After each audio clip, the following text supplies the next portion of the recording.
Boa noite a todos, a graça e a paz do nosso Senhor e Salvador Jesus Cristo. Ainda não podemos estar aqui reunidos no templo, mas eu creio que em breve o faremos no nome de Jesus. Queremos em breve estar aqui, reunidos, para exaltarmos o nome de Jesus. Ele merece toda a honra, toda a glória e todo louvor. Hoje, domingo de Páscoa, e eu creio que Deus tem uma palavra para a sua vida, Deus tem uma palavra para a sua família. Aí onde você estiver, certamente Deus vai falar ao seu coração. Eu queria começar esse culto lendo a palavra de Deus. Aqui em Lucas capítulo 23 fala a respeito da morte de Jesus. Dos versos de número 44 em diante nos diz assim: já era quase a hora sexta e escurecendo-se o sol houve trevas sobre toda a terra até a hora nona. E rasgou-se pelo meio o véu do santuário. Então Jesus clamou em alta voz: Pai, nas tuas mãos eu entrego o meu espírito, e dito isto, expirou. Jesus ali, entre meio-dia até as 3 da tarde, diz a história que ele o quê? Ele morre. Ele entrega o seu espírito a Deus. Aqui nós temos o que chamamos de Sexta-feira da Paixão, o sofrimento, a morte de Jesus. Jesus carregou uma cruz, Jesus carregou sobre si os nossos pecados, as nossas enfermidades. E hoje nós estamos aqui para poder adorar a Deus pela obra redentora dele. Se não fosse isso, nós não teríamos perdão dos nossos pecados. Então aí de onde você estiver, eu queria agora que você fechasse os seus olhos e que nós agora orássemos e agradecêssemos a Deus pelo sacrifício dele na cruz do Calvário. Nós vamos fazer uma oração e logo após essa oração nós iremos adorar a Deus com canções, com louvores, nós iremos exaltar o nome dele, aquele que morreu, mas que ressuscitou, que está vivo e que hoje vai abençoar a sua casa, que hoje vai entrar no seu lar de maneira diferente. Crê nisso. Vamos orar. Senhor Jesus, obrigado, porque um dia lá naquela cruz, o Senhor derramou o teu sangue. E é por causa desse sangue que nós temos o perdão dos nossos pecados. É por causa desse sangue que nós somos purificados e lavados. Esse sangue nos torna mais alvos do que a neve. Esse sangue é purificador. Esse sangue é poderoso. O bilhete para a eternidade não está no dinheiro, não estão nas ofertas nem dízimos. O poder para entrarmos no teu reino está no teu sangue. Nada que possamos fazer, é tudo feito pelo Senhor. É a obra maravilhosa do Senhor naquela cruz. E eu lhe peço agora, no nome de Jesus, que o Senhor abençoe cada pessoa que está nos assistindo, cada pessoa que está neste momento ligado aqui nesse culto, para a tua glória e para o teu louvor, que nessa noite haja salvação, haja perdão de pecados, transformações, curas, libertações, que o Senhor possa estar selando pessoas com teu Espírito Santo. Obrigado pela tua obra redentora, obrigado pelo teu sangue derramado na cruz. Que Deus nos abençoe. Tua presença é real aqui nesse lugar. Tua presença é real aqui nesse lugar. Tua presença é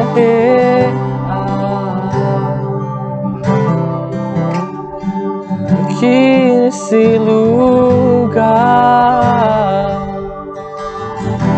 Tua presença é real aqui nesse lugar. Então a louvarei, então adorarei, então me renderei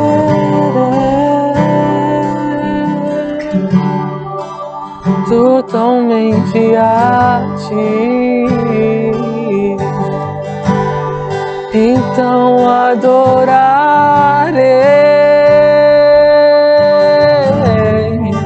então te louvarei, então me renderei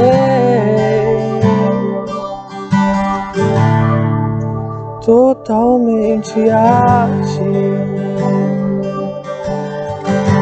Tua presença é real aqui nesse lugar. Tua presença é real aqui nesse lugar. Tua presença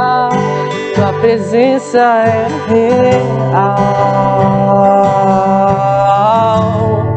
aqui nesse lugar. Tua presença é real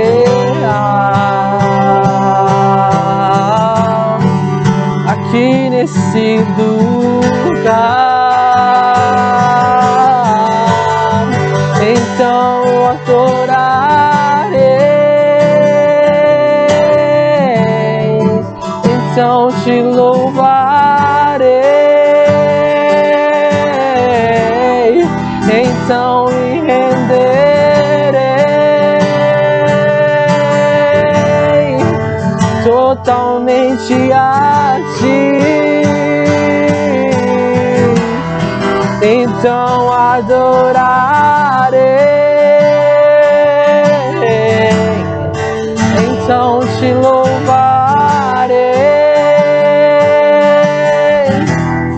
então me renderei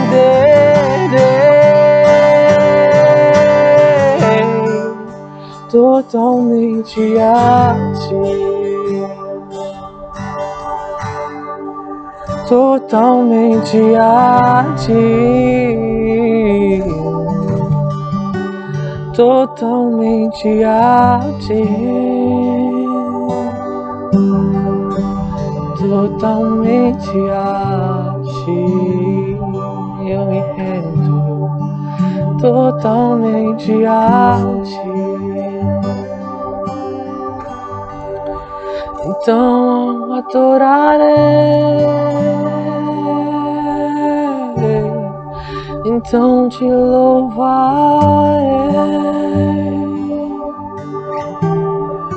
então me renderei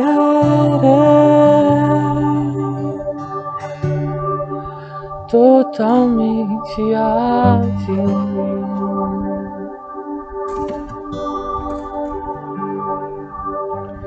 Luz do mundo, viestes à terra para que eu pudesse te ver. Tua beleza me leva a adorar-te, quero contigo viver. Vim para adorar-te, vim para prostrar-me, vim para dizer que és meu Deus, és totalmente amável, totalmente digno, tão maravilhoso para mim.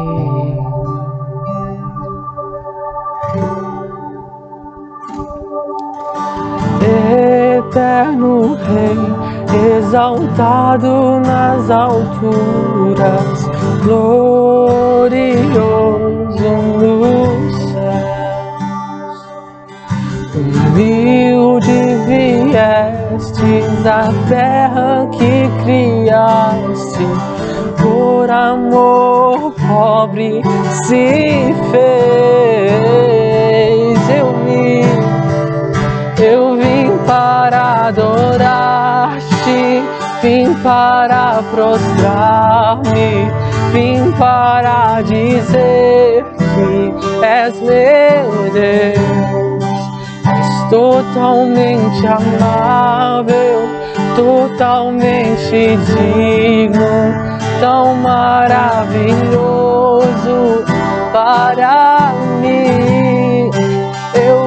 para adorar-te, vim para prostrar-me.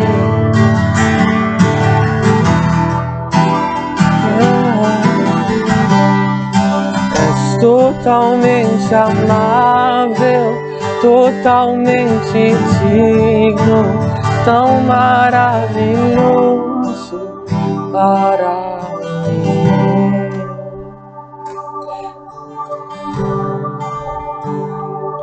Eu nunca saberei o preço dos meus pecados lá. Eu nunca saberei o preço dos meus pecados lá na cruz. Eu nunca saberei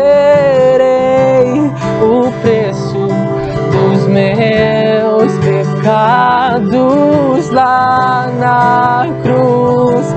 Eu nunca saberei o preço dos meus pecados lá na cruz. Eu vim para adorar-te, vim para prostrar-me, vim para dizer que és meu Deus. És totalmente amável, totalmente digno, tão maravilhoso para mim. Eu vim para adorar-te, vim para prostrar-me, vim para dizer que és meu Deus. És totalmente amável, totalmente digno, tão maravilhoso para mim. Eu vim para adorar-te, vim para prostrar, vim para dizer que és meu Deus. És totalmente amável, totalmente digno, tão maravilhoso para mim.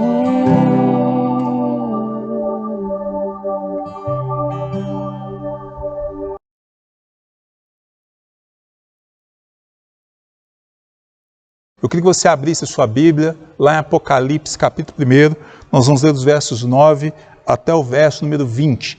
Eu peço perdão a todos vocês, porque ainda eu estou com um problema nos meus olhos. Eu tive uma infecção e ainda estou enxergando de maneira muito embaçada. Mas eu creio que em breve estarei curado no nome do Senhor e Salvador Jesus Cristo. Apocalipse, capítulo 1, verso 9 em diante.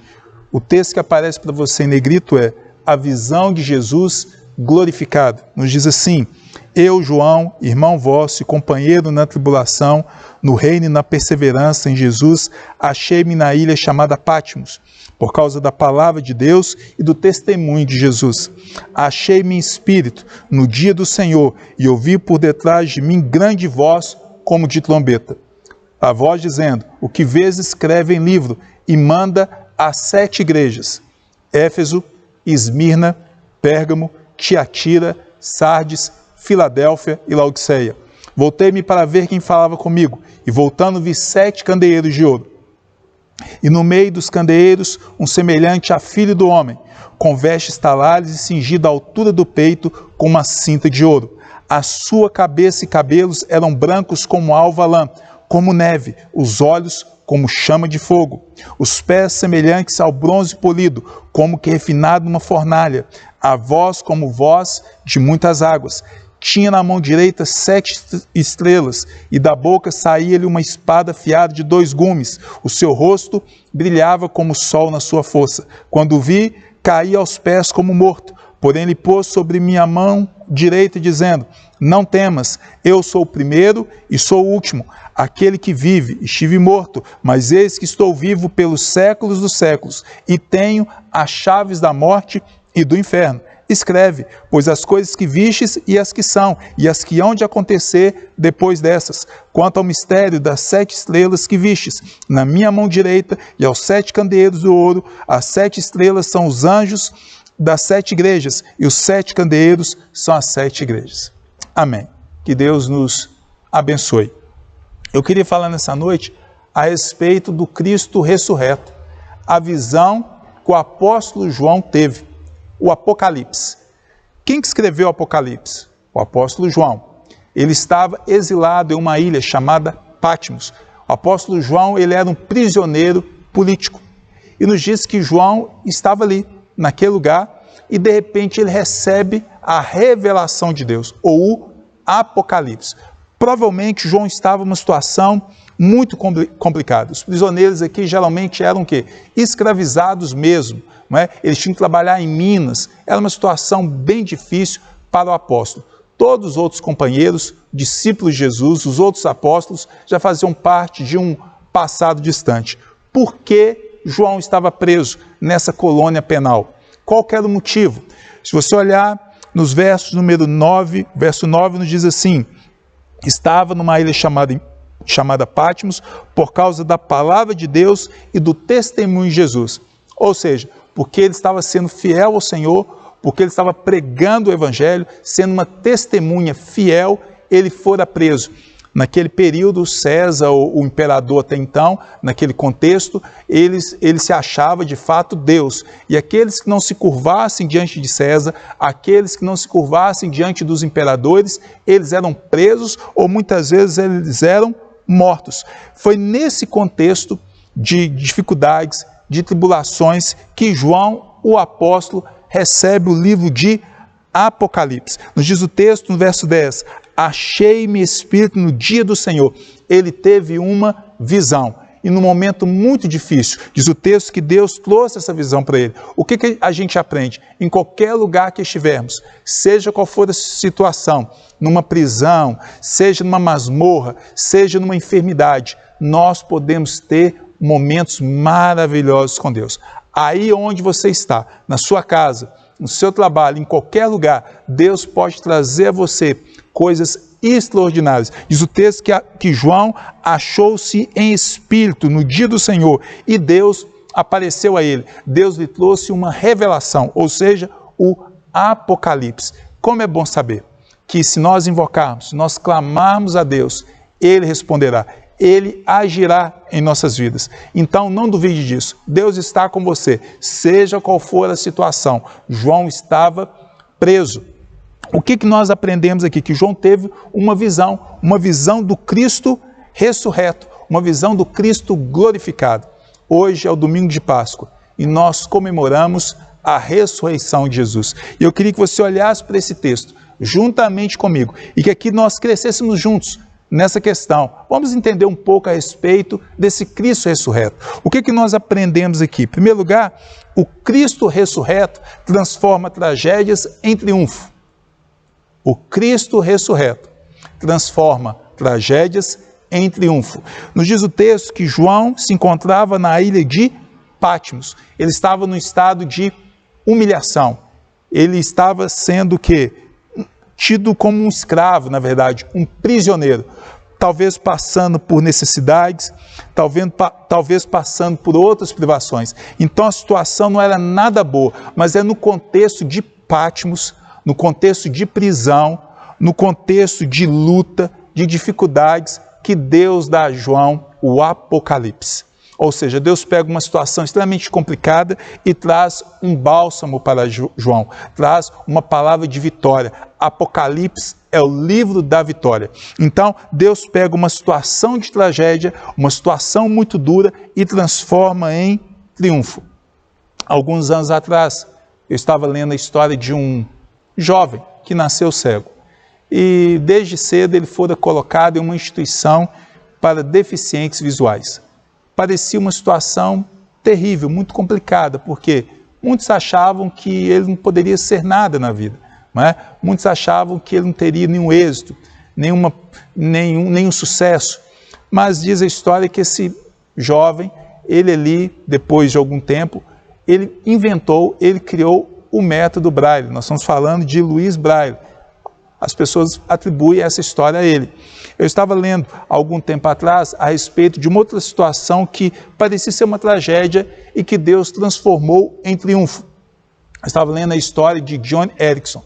Essa mulher, na verdade, eu não sei nem exatamente se ela está viva ainda, ela era jovem, ela foi dar um mergulho numa piscina e ela teve uma fratura na coluna e ela ficou paralisada.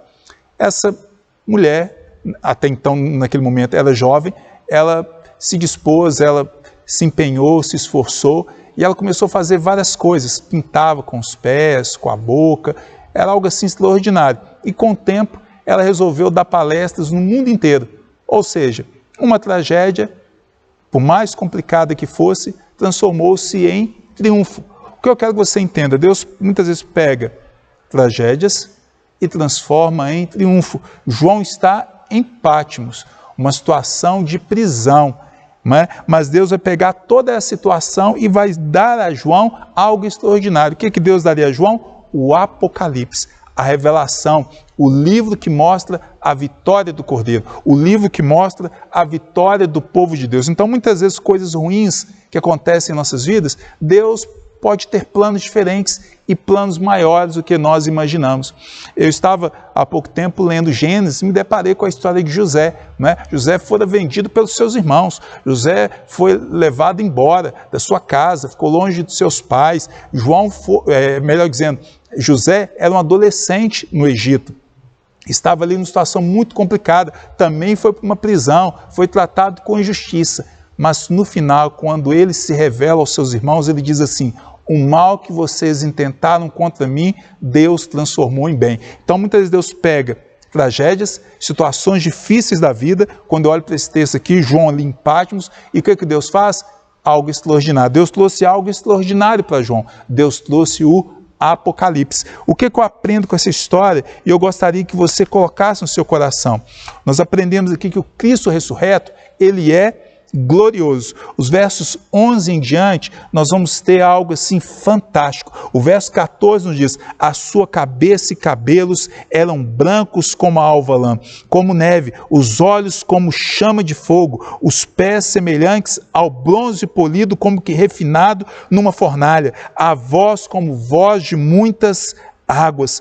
Tinha na mão direita 7 estrelas, e da boca saía-lhe uma afiada espada de 2 gumes. O seu rosto brilhava como o sol na sua força. Você já entendeu diante de quem você está? O Deus Todo-Glorioso. Quando nós olhamos a palavra de Deus, nós vemos a glória de Jesus. Jesus é glorioso. Essa glória foi vista em vários lugares, em vários momentos. A glória de Jesus foi vista nas campinas de Belém, quando nos diz a história que os pastores receberam uma revelação extraordinária.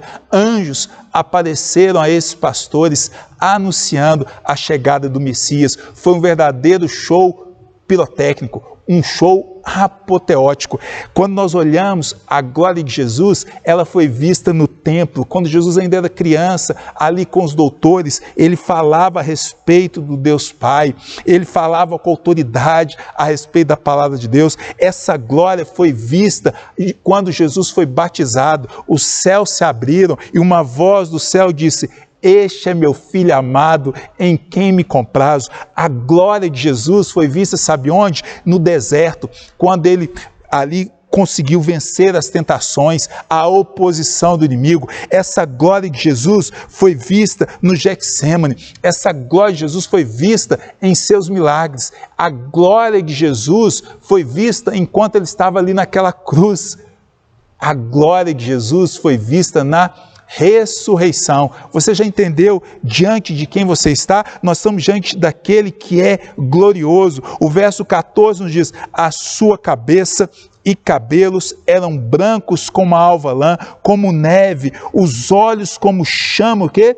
De fogo. Está mostrando a divindade. Nós estamos diante daquele que é Deus. Jesus é Deus. João diz: quem vê a mim, vê ao Pai. Falando a respeito de Jesus, uma declaração do próprio Senhor Jesus: eu e o Pai somos um. Tomé disse: Deus meu, Rei meu, mostrando toda a sua divindade, mostrando toda a sua realeza. Sabe por que Jesus é Deus? Por aquilo que Ele fez. Ele realizou milagres, Ele ressuscitou mortos, Ele perdoou pecados, Ele dominou o império das trevas, Ele recebeu a adoração. Incrivelmente, muitos ainda não se renderam a esse Jesus que é glorioso. Ele veio para os seus e os seus não receberam. É o momento de você se voltar para esse Deus. É o momento de você confessar Jesus como seu Senhor. Diz o texto no verso 14, a sua cabeça e cabelos eram brancos como a alva lã, como neve, olhos como chama de fogo. Está mostrando que brancos, porque está falando da sua santidade. Jesus é santo, santo. Ele é puro, sem nenhum pecado. É esse Jesus que morreu na cruz. Os olhos como chamas de fogo, está mostrando acerca do poder, da sua onisciência, os olhos que penetram os nossos corações. Deus é aquele que sonda mentes e corações. Deus conhece cada sofrimento, cada drama, cada luta que está na sua alma, cada dificuldade que você passa.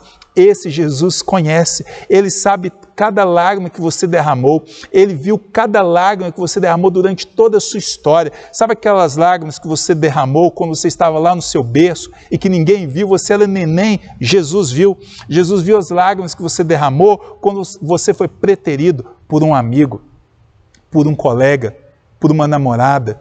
O texto diz no verso 15, os pés semelhantes ao bronze polido, como que refinado uma fornalha, a voz como voz de muitas águas. Os pés semelhantes ao bronze polido significa, sabe o quê?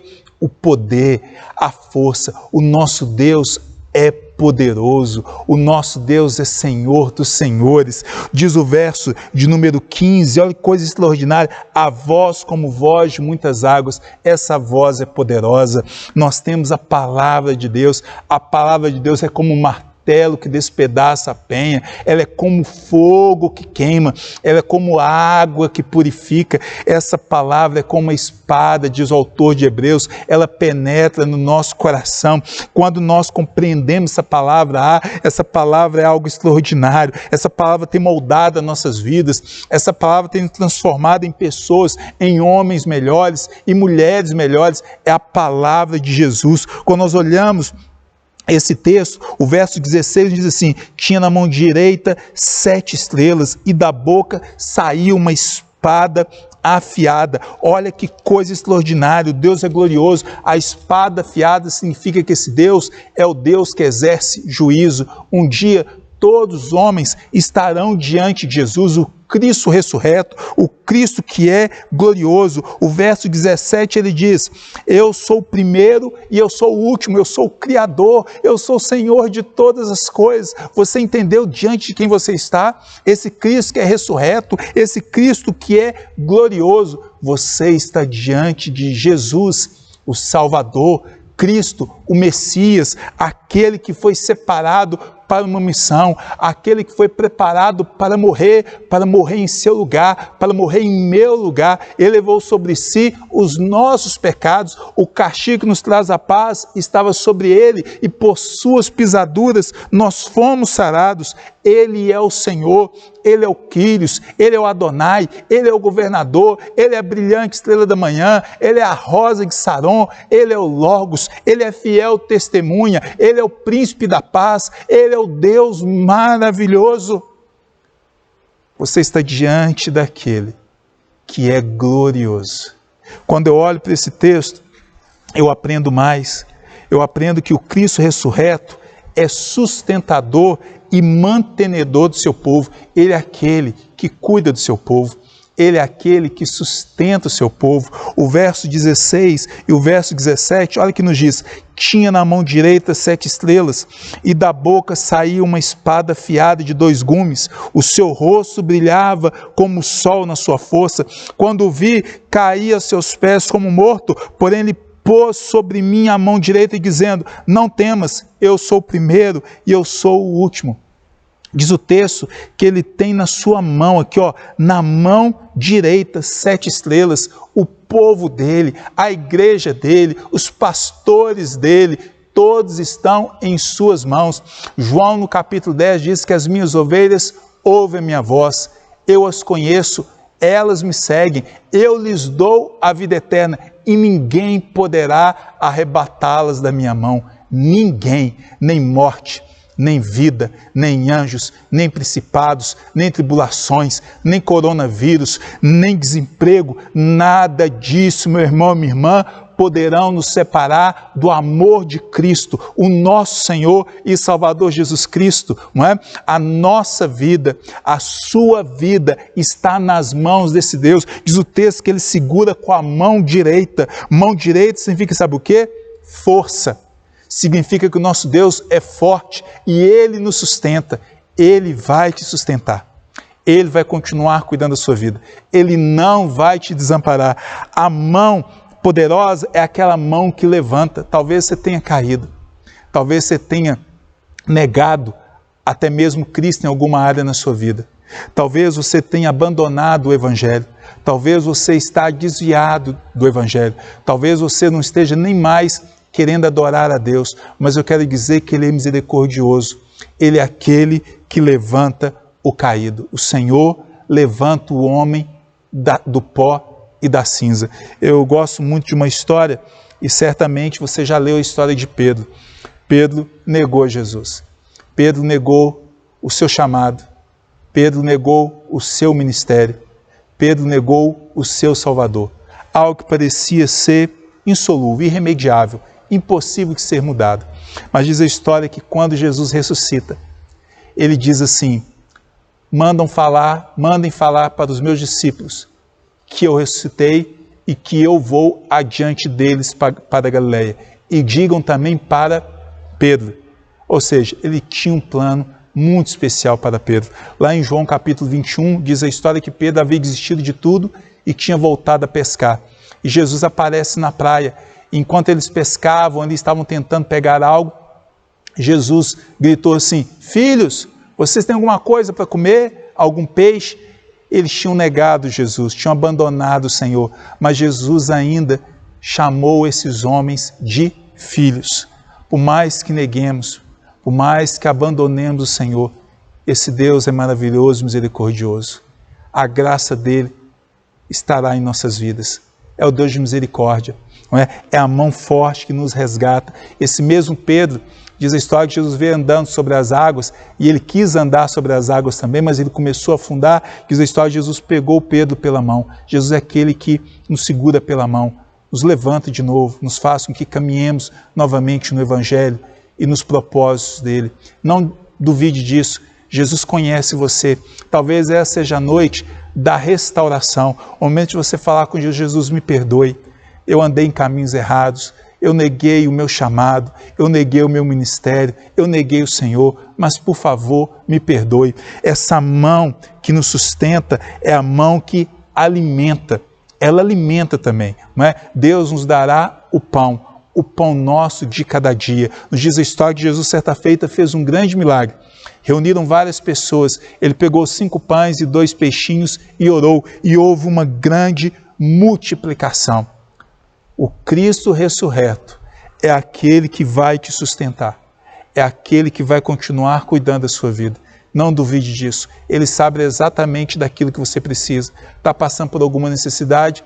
Você precisa estudar mais a Bíblia, você precisa estudar um pouco mais a respeito dos homens de Deus da história, homens que tiveram provisões extraordinárias. Você já ouviu falar de George Miller, o pai dos órfãos?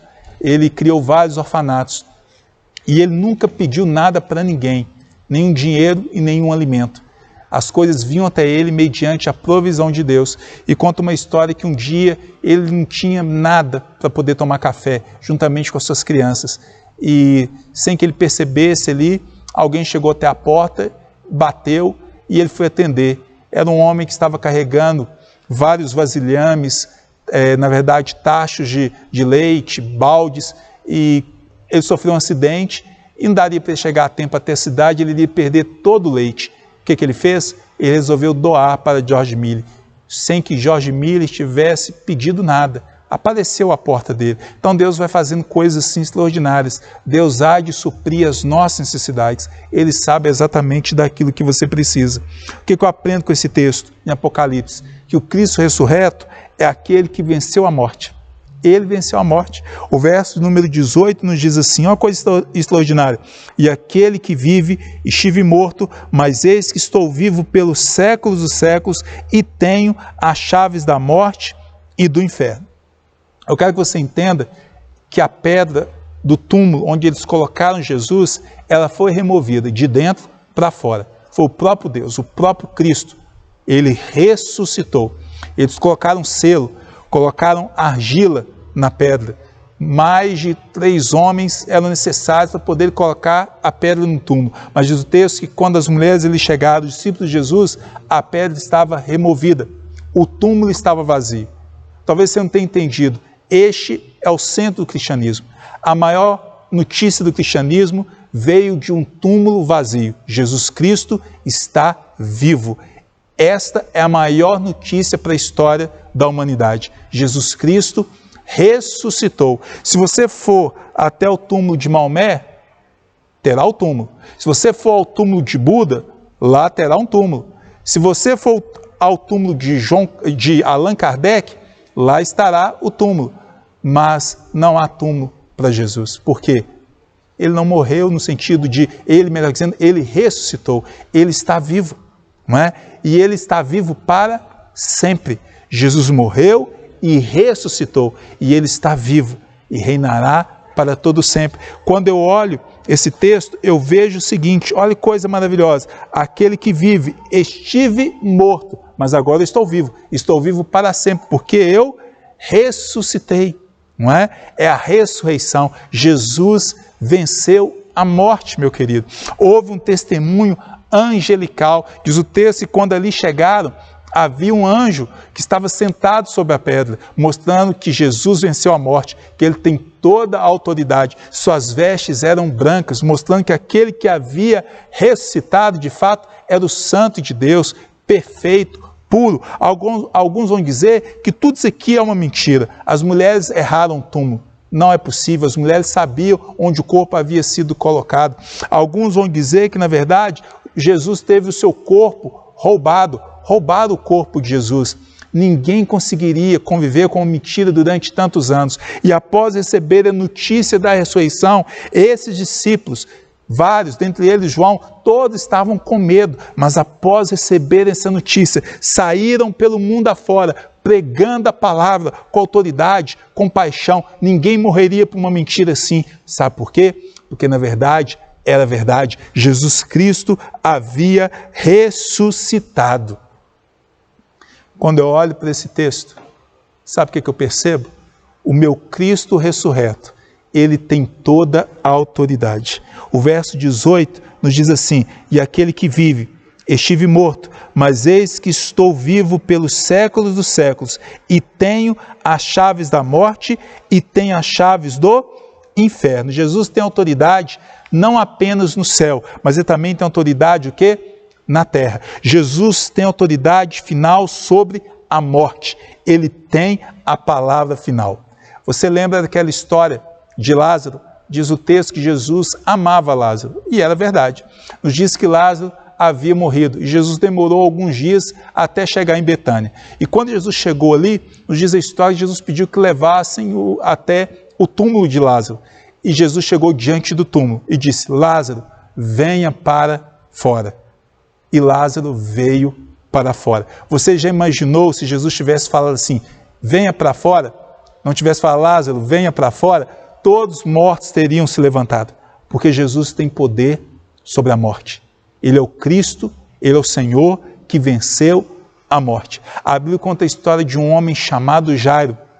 Jairo tinha uma filha e ela estava doente. Nos diz a história que Jesus chegou até a casa de Jairo, os seus funcionários disseram, não precisa mais incomodar o mestre, sua filha está morta. Jesus disse, não temas, Jairo, crê somente. Por quê? Porque eu tenho poder sobre a morte, porque ele é o Cristo ressurreto. Ele pode abrir túmulos espirituais, tirar pessoas que estão mortas espiritualmente. Efésios nos diz assim: Ele nos deu vida estando nós mortos nos nossos delitos e pecados. É por causa de Cristo Jesus. Nós só nos voltamos para Deus por causa do próprio Cristo, que nos ressuscita da nossa morte espiritual. Ele pode tirar o seu filho da morte espiritual, ele pode tirar o seu marido, a sua esposa, o seu amigo, ele pode dar a essas pessoas uma nova vida, uma vida ressurreta, uma vida que de fato agrada a Deus. Ele pode ressuscitar áreas da nossa vida que estão mortas. Talvez alguma área da sua vida esteja morta. Talvez o seu casamento está morto. Jesus pode ressuscitar o seu casamento. Ele pode fazer o seu marido se tornar um homem amável. Ele pode tirar o vício do seu marido. Ele pode fazer da sua esposa uma mulher doce, uma mulher flexível, uma mulher perdoadora. Jesus pode ressuscitar o seu filho que está morto, talvez envolvido em drogas, talvez no mundanismo, talvez na prostituição. Esse Cristo é aquele que ressuscita vidas espiritualmente. Ele pode ressuscitar as suas finanças. Talvez você esteja passando alguma luta nessa área, talvez você esteja na falência, na bancarrota. Cristo pode mudar a sua história. Jesus pode dar uma nova vida, uma vida física também para você. Ele pode curar enfermidades. Ele é aquele que tem poder sobre áreas que estão mortas em nossas vidas. Jesus Cristo venceu a morte. Eu creio que você precisa entender um pouco mais a história de Cristo, não é? Você já ouviu falar da Sexta-feira da Paixão. Por que paixão? Significa sofrimento. Momento em que Cristo é crucificado. Um dia antes, Jesus teve a última Páscoa com os seus discípulos. Na verdade, ele vai instituir a Santa Ceia. Ele pega um pedaço de pão e ele pega um cálice de vinho. O pão simboliza o corpo do Senhor e o cálice significa o sangue. E ali ele estava trazendo um novo símbolo, o símbolo da nova aliança, que era a Santa Ceia. Jesus realizou isso. Logo após Jesus realizar este momento extraordinário de Santa Ceia ali com os discípulos, nos diz a história que ele foi para um jardim. E ali no jardim do Getsêmani, ele orou. Ele clamou ao Pai e ali ele orou de tal forma, de maneira tão intensa, que o seu suor foi transformado em gotas de sangue. Tamanha era a pressão que ele estava sofrendo, ele iria morrer naquela cruz do Calvário. Logo após chegou o Judas, o traidor. Jesus foi preso, foi traído por Judas, um dos seus discípulos, de acordo com o relato bíblico. Jesus foi acusado de se dizer filho de Deus. Os judeus, o sinédrio, as autoridades religiosas não tinham poder para matar Jesus. Por isso, eles forjaram uma notícia falsa. Eles diziam que Jesus estava se colocando no lugar de César, forçando Pilatos, que era governador dentro do Império Romano, a mandar crucificar Jesus. Jesus foi crucificado. O sofrimento foi físico, psicológico e moral. Mas Jesus carregou uma cruz pesada pelas ruas de Jerusalém. A mesma multidão que o ovacionava dizia agora: crucifique-o, crucifique-o. Ele foi colocado no meio de dois ladrões. Colocaram sobre o nosso Senhor uma coroa de espinhos. Ele sofreu, mas diz o texto que Jesus entregou o seu espírito ao Pai. Ele morreu na sexta-feira. Mas eu ouvi uma vez uma história que é maravilhosa, que diz o seguinte: era sexta-feira, o dia mais doloroso, o dia mais sombrio da história da humanidade, mas domingo estava chegando. E domingo Jesus iria ressuscitar. Domingo Jesus iria voltar da morte. Algo extraordinário iria acontecer e Jesus ressuscitou. Ele vence a morte.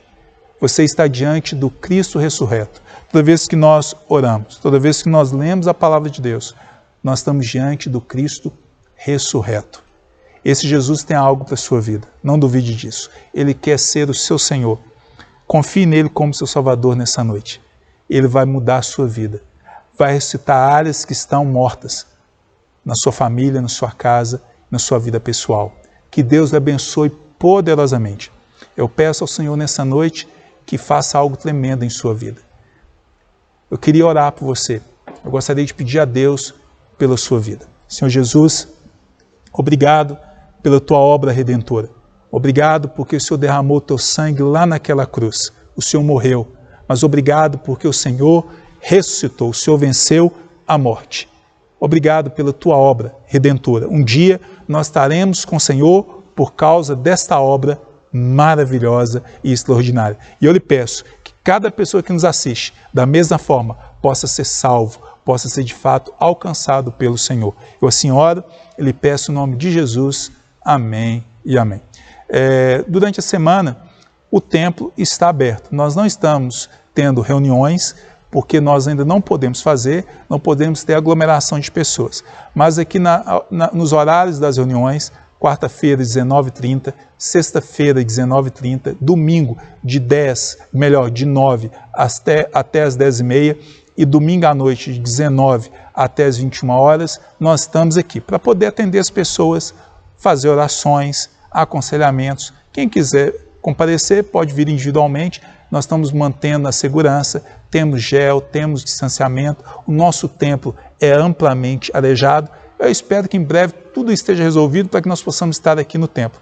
Se você quiser comparecer nessas ocasiões, nesses horários, o templo estará aberto. Depende se você quer fazer uma oração, quer entregar um dízimo, quer entregar alguma oferta, você que é membro da igreja, nós podemos fazer isso nesses horários. Que Deus abençoe a sua vida, que Deus seja sobre você e sobre sua família. Essa semana eu vou estar enviando para todos os membros da igreja, na verdade, um roteiro para o culto doméstico.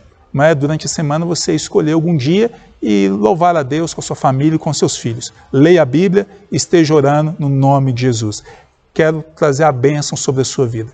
Que a graça do nosso Senhor Jesus Cristo, que o amor de nosso Deus Pai, que as consolações e o poder do Espírito Santo seja sobre cada pessoa, hoje e para todo sempre.